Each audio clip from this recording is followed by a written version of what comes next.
viver de maneira autônoma. E eles estão há 30 anos resistindo às forças dos Estados-nação, né? E dando mais uma vez o exemplo de como é possível construir um mundo depois do fim do mundo e que esse mundo seja capaz de durar. Então eu vejo aí nos Maia uma espécie de alegoria de tudo aquilo que a gente ainda pode esperar dos índios no Brasil, e nas Américas, na verdade. Sim.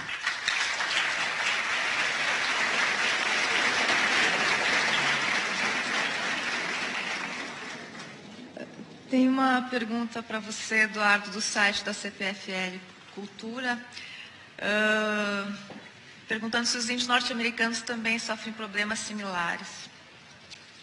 Os índios norte-americanos sofrem problemas similares e diferentes também. Se eles tiveram a relação dos índios norte-americanos com o Estado norte-americano é muito diferente do ponto de vista jurídico da relação dos índios brasileiros com o Estado brasileiro e de outros estados sul-americanos. Os índios norte-americanos foram também, o processo foi muito parecido. Confinamento, progressiva opressão, progressivo deslocamento de populações foram transferidas de um pedaço dos Estados Unidos para outro extremo dos Estados Unidos, mistura de populações diferentes, com confinamento em reservas, em lugares absolutamente invivíveis, inviáveis para a vida, né? Foram enfiados nos piores lugares possíveis, e foram submetidos ao tipo de pressão civilizacional que os índios brasileiros também foram submetidos. O quê? Alcoolismo, desemprego, isso é uma vida esquálida, uma vida miserável, no qual as condições de expressão da sua própria modo de vida são sistematicamente tolhidos. Não obstante, eles têm as suas formas de resistência, em alguns aspectos eles estão mais avançados do ponto de vista da resistência política e cultural do que os índios brasileiros, sobre outros eles estão em pior situação, né? Eu só lembro uma coisa, tem muito mais índio nos Estados Unidos do que no Brasil, só para lembrar, né? A população indígena norte-americana é maior do que a brasileira, apesar de todo o genocídio, o massacre, toda a cavalaria, a 7ª Cavalaria, apesar do Forte Apache, apesar do General Custer, tem mais índios nos Estados Unidos do que no Brasil. Isso devia ser um motivo de vergonha para nós, né? Que nos orgulhamos de ser, né, enfim, tão melhores que os americanos, do ponto de vista da nossa cordialidade, nossa humanidade, etc. E, entretanto, pelo jeito, matamos mais índios do que os cowboys americanos. Vejam vocês. Né? Beto, essa semana, é uma pergunta da plateia também, essa semana uma tribo isolada apareceu no Acre, fez um primeiro contato com outros índios da FUNAI. Como lidar com essa questão e quantas desses povos existem? Pois é, o Brasil é um dos poucos países do mundo que tem populações nativas nessa condição, chamados isolados, entre aspas, porque na verdade estão de alguma forma conectados com frentes de expansão que os expulsa das suas áreas de ocupação tradicional, vai empurrando na beira do abismo e encontram outras comunidades que já têm contato, etc. E aí sofrem todo o risco de ser contagiado por doenças banais que podem dizimar essa população toda. Essa tem sido a lógica desses contatos com os novos grupos chamados isolados, né? O Estado brasileiro está sempre chegando atrasado, mal preparado, sem condição de garantir condições mínimas para a galera aguentar o tranco do contato e se estabilizar num patamar de recuperação demográfica. Isso foi a história do Brasil foi assim, e a história do século XX foi assim, em geral, com os grupos isolados. Dessa vez, por exemplo, o governo brasileiro reagiu rápido, a FUNAI reagiu rápido, colocou lá na área uma assistência médica experiente. Eles conseguiram convencer essa rapaziada que apareceu no contato, que apareceram poucas pessoas, a permanecer junto com a equipe da FUNAI, recebendo atendimento por uma gripe, por uma infecção. Imagine, tomando antibiótico por via oral durante alguns dias. E supostamente esse pessoal retornou ao seu grupo de origem curados dessa gripe, portanto não transmissores. Esperamos que seja assim, né? Mas é justamente nessa fronteira, Brasil, Acre, Peru, etc., que estão concentrados boa parte desses grupos isolados. O Estado brasileiro mudou sua atitude básica, inspirado nos indigenistas que trabalharam para o governo e que são verdadeiros traumatizados de guerra, gente jovem, bem intencionada, que participou das experiências de contato nos anos 70 e nos anos 80, e por falta de retaguarda, de esquema, etc., viu os índios morrerem que nem moscas.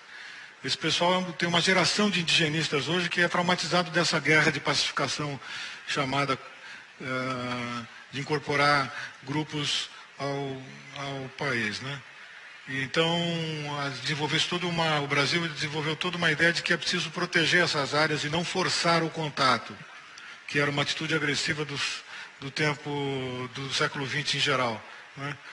E é um desafio enorme, porque, na verdade, você consegue equacionar parte desse problema, mas estabilizar uma relação com esses grupos é uma questão muito difícil e são grupos muito frágeis, muito vulneráveis. Mas é por aí que a coisa está indo hoje em dia no Brasil, né? Infelizmente, a gente está chegando ao final, a gente só tem tempo para as considerações finais, né? Começa pelo Eduardo, né? E termina com o Beto. Eu queria, se pudesse responder uma pergunta nessas considerações finais. Uma vez você escreveu que foi estudar índios para fugir do Brasil. Você também disse que pertencer a uma nação, a qualquer nação, é ter tantos motivos para se orgulhar, como motivos para se envergonhar. Nesse sentido, como é que você se sente como brasileiro? Bom, eu confesso, eu disse isso.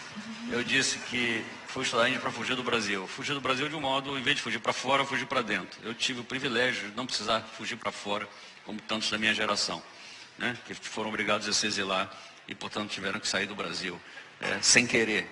Eu quis sair do Brasil, mas sair do Brasil para dentro. Por que eu queria sair do Brasil? Porque o Brasil que eu vivia na década de 60, o Brasil que eu vivi na minha juventude e depois na minha, enfim, quando já não estava tão jovem assim, era um Brasil com o qual eu não me identificava. Aquele para mim não era o Brasil. Eu queria sair do Brasil porque eu queria tirar aquele Brasil de mim. Aquele para mim não era o Brasil dos militares, um Brasil escravocrata, o Brasil que continua escravocrata, um Brasil que tem no seu inconsciente profundo a escravidão, que não se livrou dele, que continua a tratar as pessoas negras e índias como pessoas inferiores. É um país pelo qual não tinha de qual não tinha nenhum orgulho, muito pelo contrário. Eu fui estudar índios porque eu queria estudar alguma coisa que não fosse o Brasil, esse Brasil, que fosse uma outra ideia de Brasil, que me permitisse ver um outro Brasil possível. E para mim os índios eram um outro Brasil. Então era sair do Brasil mais ou menos, era sair em direção a outra ideia de Brasil, que seria um Brasil, o que o Brasil poderia ter sido se fosse, se aos índios tivesse sido dado o mínimo de tratamento decente e humano, e que não foi dado. Quanto à ideia de que ser de algum país, ser brasileiro, ou ser francês, ou ser americano, menos do que o que torna realmente uma pessoa brasileira, ou francesa, ou americana, são menos os motivos de orgulho. Eu tenho muito desconfiança do patriotismo, né? Eu acho que nós temos, o que nos torna realmente brasileiros são as coisas que nos envergonham.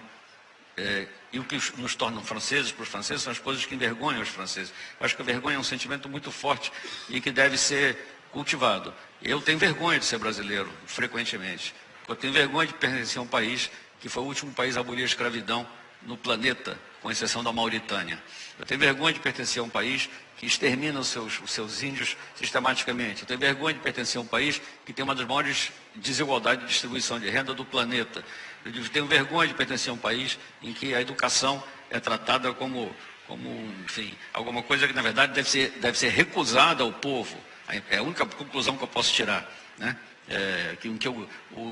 Enfim, o povo é mantido num estado de analfabetismo funcional, que eu diria que é quase que proposital, para que ele não crie problemas, não se toque. E, em parte, as manifestações que nós vimos ano passado, né, e que continuam, são até certo ponto que as próprias condições do povo melhoraram. E eles começaram a perceber que as coisas... Né? Então, eu tenho vergonha de pertencer a esse país, né? Assim como, se eu fosse francês, eu teria vergonha de ter feito o que a França fez na Argélia, do que a França fez na Indochina, do que a França fez na África, né? E teria as minhas vergonhas. Ou seja, ser brasileiro não é especialmente vergonhoso, né? Ser de qualquer país é especialmente vergonhoso, porque todo país é construído em cima da destruição de povos.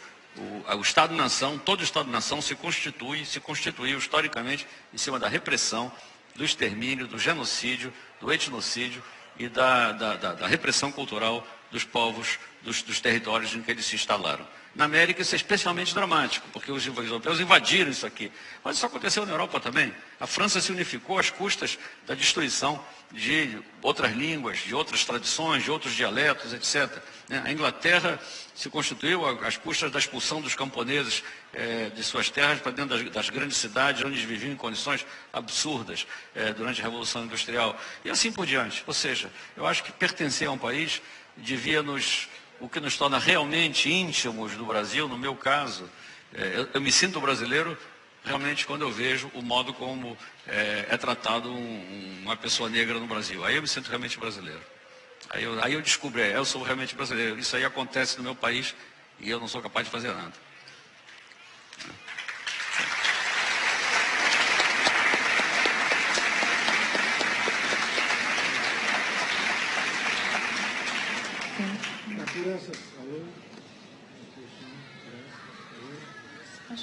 Não tem som, agora sim. Não, por essas e por outras,